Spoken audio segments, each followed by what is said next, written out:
as Sarah said, my name is Tom Bevan. I'm the co-founder and executive editor of Liquid Politics. And our guest today really needs no introduction, but I was given the job, so I'll do my best. Many of you know his story. His parents immigrated from Cuba in 1956. He's the son of a bartender and maid, grew up in Miami. In 2000, he ran for the Florida House of Representatives and was elected at the tender age. 6 years later, he became the youngest ever Speaker of the Florida House. In 2009, May 2009, he launched what many thought at the time was a very quixotic bid in the United States Senate. He was running against one of the most popular Republican politicians in the state to become the governor, Charlie Crist. Just over a year later, he drove Charlie Crist from the race, who he ended up becoming an independent, which seemed like an impressive feat at the time, although after Charlie Crist reincarnated as a Democrat, maybe not as impressive. Elected to the U.S. Senate in 2010, he sits on the Commerce, Science, and Transportation Committee, the Committee on Foreign Relations, the Select Committee on Intelligence, and the Committee on Small Business and Entrepreneurship. And on April 13th of this year, he announced his candidacy for presidency of the United States. And I would be remiss without mentioning two other of his greatest accomplishments. He's a husband of 17 years and a father of 4. Senator Marco Rubio.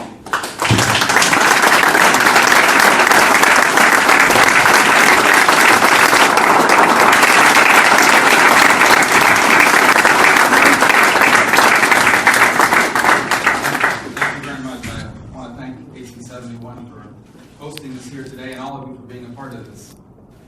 So I want to begin by pointing out the fact that it's been 15 and a half years since the 21st century ended, the American century. And it was a century in which our nation overcame depression, led the world against evil multiple times, and recorded some of the greatest advancements in human history. Airplanes in the sky, boot prints on the moon, the world's knowledge first brought online. And all of this was possible because we built what no civilization had ever built before. A vibrant, stable, broad, and accessible middle class through which our people drove the affairs of the world. So my parents were two immigrants from Cuba with little formal education. They reached the middle class in that century. They did so through humble jobs. First, as an assembly plant for lawn chairs, and then my mother went to work as a cashier, a maid, and finally a stock clerk at Kmart. My father was primarily a bartender for hotel banquets. They never got rich, but my parents achieved the American dream because through these modest jobs they reached financial security, they raised a family in a safe neighborhood, they provided for our needs, and they left their children with lives even better than their own. More people achieved this American dream in America in the 20th century than at any other time and in any other place in human history. But today, many jobs like the ones my parents held no longer provide a viable path to the middle class. Their jobs, assembling lawn chairs, or even the cashier job my mother held, have likely been replaced by machines. Other similar positions have been outsourced, or have paid the same wage for a decade or more. Most of those impacted lack the qualifications to move into a better paying position, and the higher education they need is too expensive and requires too much time away from work and family. The result is that the path to the middle class is narrower today than it has been for generations, and the American dream so many achieved in the last century is now in peril. This hardship, it is not the result of a cyclical economic downturn that will naturally correct itself. It is born of a fundamental transformation to the very nature of our economy, the disruptions of which have been prolonged and compounded by the failure of our leaders, our policies, and our institutions to transform accordingly. There are two primary forces behind this transformation. The first is radical technological progress, including the development of the internet, information technologies, wireless and mobile capabilities, robotics, and more.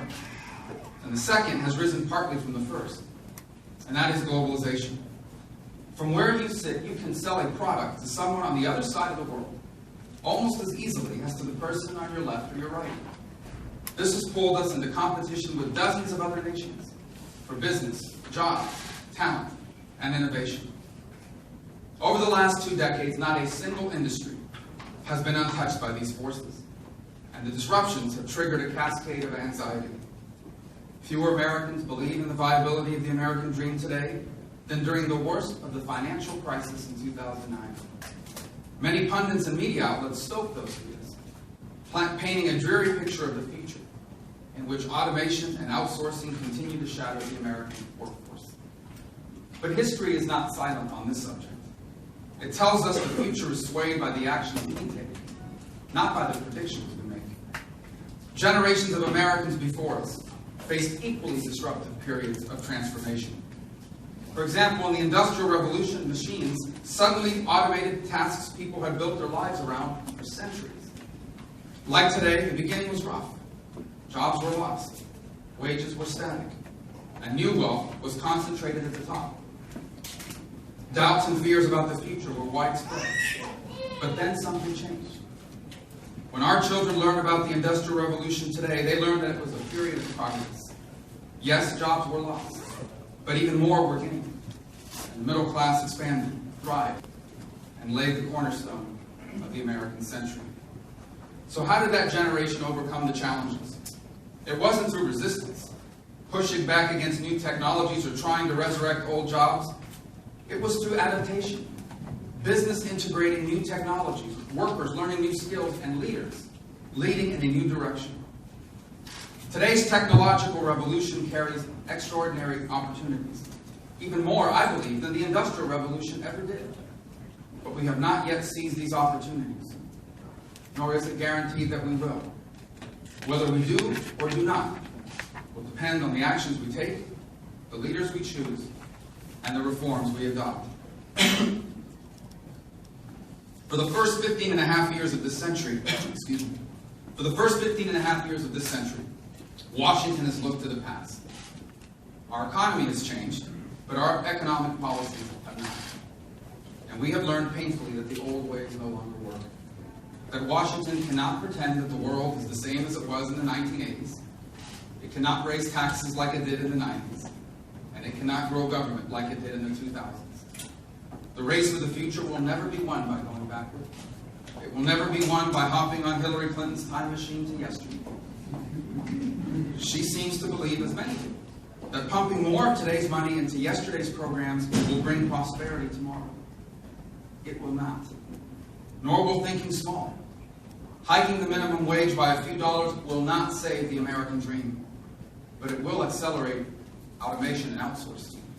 Increasing taxes and regulations will not promote fairness or opportunity or help balance our budget, but it will snuff out innovation and crush small business. We need in this country a new president for a new age, one with original ideas to unlock the 2 great doors to the future, the doors of innovation and the door of education. Only through an innovative economy can we translate new technologies into new middle-class jobs.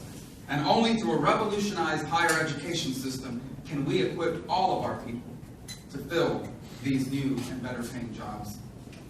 Prosperity in our time is likely if we act to embrace the future. We have opportunities that have never existed before, and a chance to seize them that will never exist again. I come before you today to discuss my ideas, to spur American innovation onward, to ensure that the rise of the machines will not be the fall of the worker, and to create a new American century, propelled by a revitalized American dream, and captured by a vibrant middle class. We know this much for certain. In the decades ahead, innovation will transform the world. Cars may soon drive themselves, which is good news for me compared to some of the news.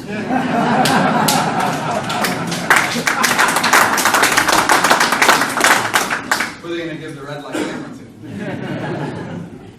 Virtual reality, nanotechnology, robotics, and more will impact us in ways we can't yet imagine.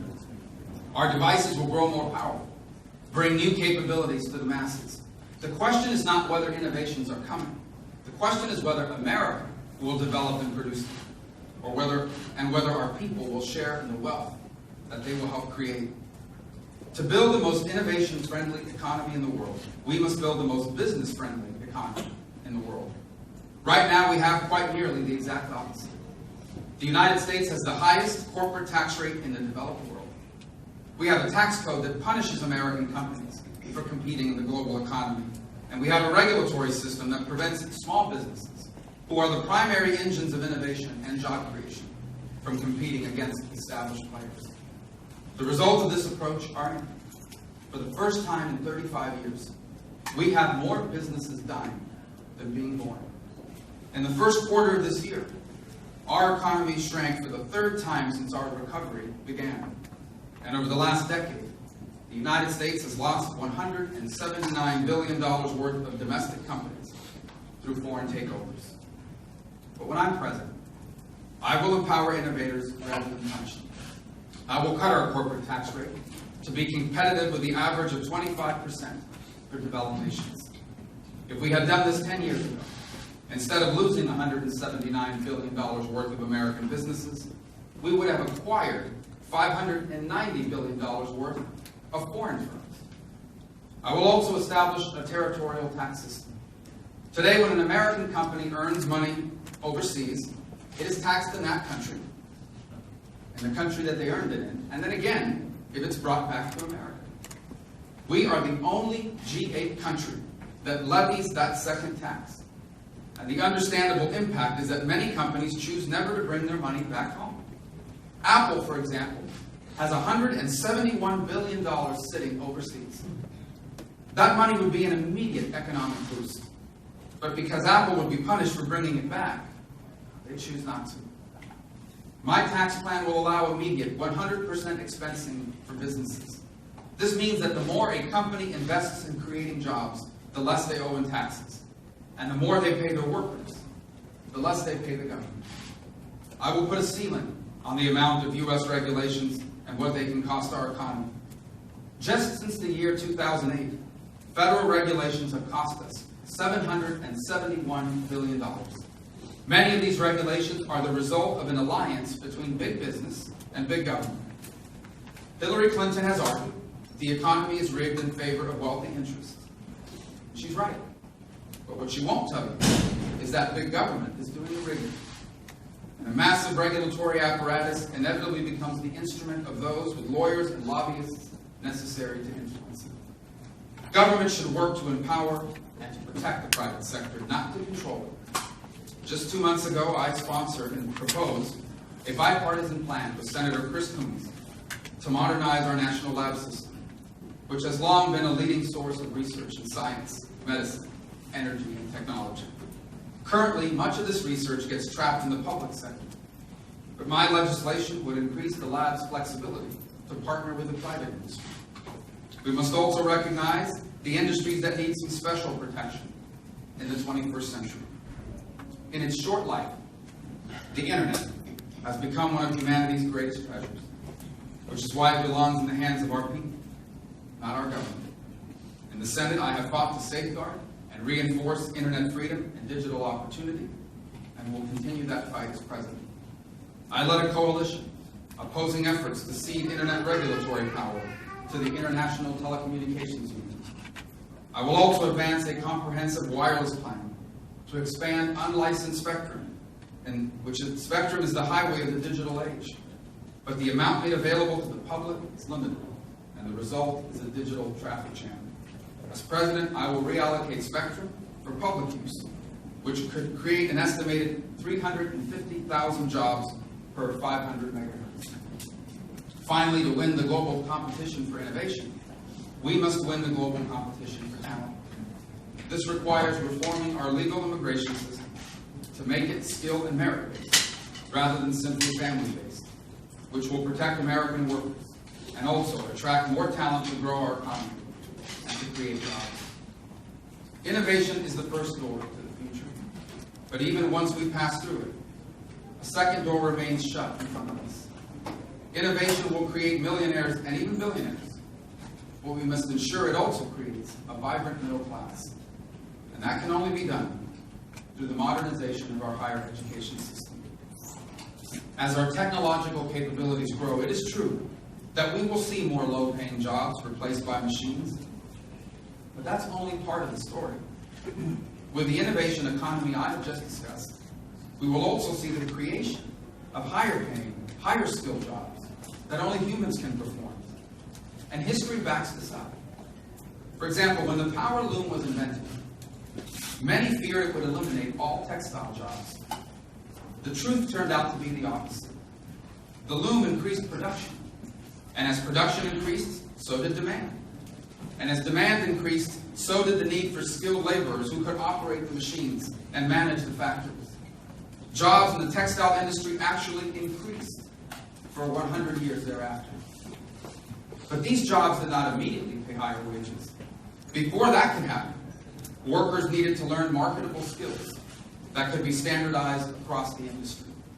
Only then could the methods learned in one factory become useful in another, which increased the need for experienced labor and gave workers leverage to demand higher wages. The lesson of history then is clear. To empower today's workers, we must equip them with today's skills. And to do that, we need a higher education system to innovate at the same rate as our economy. In the next 10 years, 3.5 million manufacturing jobs will be created. But if our higher education system remains stagnant and stuck in the past, 2 million of these jobs will be left unfilled. The same skills gap is felt across industries. Nearly 1 out of every 3 American employers reports having difficulty finding skilled applicants. Yet we still tell our students that to get a degree, they have to spend 4 years on a campus, tens of thousands of dollars on tuition and books and room and board, and hundreds of hours in a classroom, often learning subjects that aren't relevant to the modern economy. The result is that today many young people are graduating with a mountain of debt for degrees that will not lead to jobs, and many who need higher education the most, such as single parents and working adults, are left with few options that fit their schedules and their budgets. The problems with higher education are many, but the ideas from Hillary Clinton and other outdated leaders are narrow and short-sighted. We do not need timid tweaks to the old system. We need a holistic overhaul. We need to change how we provide degrees, how those degrees are accessed, how much the access costs, and how those costs are paid, and even how those payments are determined. As president, I will begin with a powerful but simple reform. Our higher education system today is controlled by what amounts to a cartel of existing colleges and universities, which use their power over the accreditation process to block innovative, low-cost competitors from entering the marketplace. Within my first 100 days, we will bust this cartel by establishing a new accreditation process that welcomes low-cost, innovative providers. This would expose higher education to market forces of choice and competition, which would prompt a revolution driven by the needs of students, just as the needs of consumers drive the prospect of other industries in our economy. Other reforms can hasten this transition. I will empower students to choose the right degree at the right price from the right institution for them. I proposed an idea called the Student Right to Know Before You Go Act, which requires an institution to tell students how much they can expect to earn with a given degree before they take out the loans to pay for it. I will make student loans more manageable by making income-based repayment automatic for all graduates. So the more they make, the faster they pay back their loans. And the less they make, the less strain these loans will cause. I will reduce the risk associated with loans and ease the shadow of debt hovering over millions of graduates. But for future students, we can also create an alternative to loans that avoids the problem of debt altogether. I proposed an idea called the Student Investment Plan, which would let students partner with investors who would pay their tuition in return for a percentage of their earnings for a few years after graduation. It may result in profit for the investor, or it may not. But unlike with loans, none of the risk lies with the student. As president, I will also make career and vocational education more widespread and accessible. This can begin as early as high school, so we can graduate students not just with a high school diploma, but also with a certification to work as a mechanic, a plumber, a welder, an electrician, or any number of good-paying occupations. And I will expand apprenticeship programs, which can provide on-the-job training and help standardize skills by allowing students to learn methods from experienced workers and then spread them throughout the industry. This is not an exhaustive list of ideas, but I have seen how these can begin to open doors for our middle class. In Miami, I have seen high schoolers graduate, certified to begin high-paying careers as BMW technicians. I have known single mothers whose hard-earned degrees have translated into long-sought financial security for themselves and for their children. And I have seen higher education shape my own life, both in terms of the enormous costs we must remedy and the enormous payoff we must extend to all. My innovation and higher education agendas form only a segment of the policy blueprint I have drawn up for my presidency. But the whole vision is based on a simple concept. New opportunities cannot be seized by old ideas, and the future must be embraced with enthusiasm and with vision. In the 19th century, a generation of Americans did exactly that. They faced challenges similar to ours. The steam engine made the world smaller. The telegraph opened a new age of communication. New machines created new industries and upended a centuries-old economic status quo. And just imagine what the world would have looked like if that generation had resisted these changes rather than embraced them. Imagine if they had refused to give up the old ways and allowed the promise of the industrial age to pass them by. The loss would have been suffered not only by their generation, but every generation after. In the American century, it would have never existed. The stakes for our time are just as high.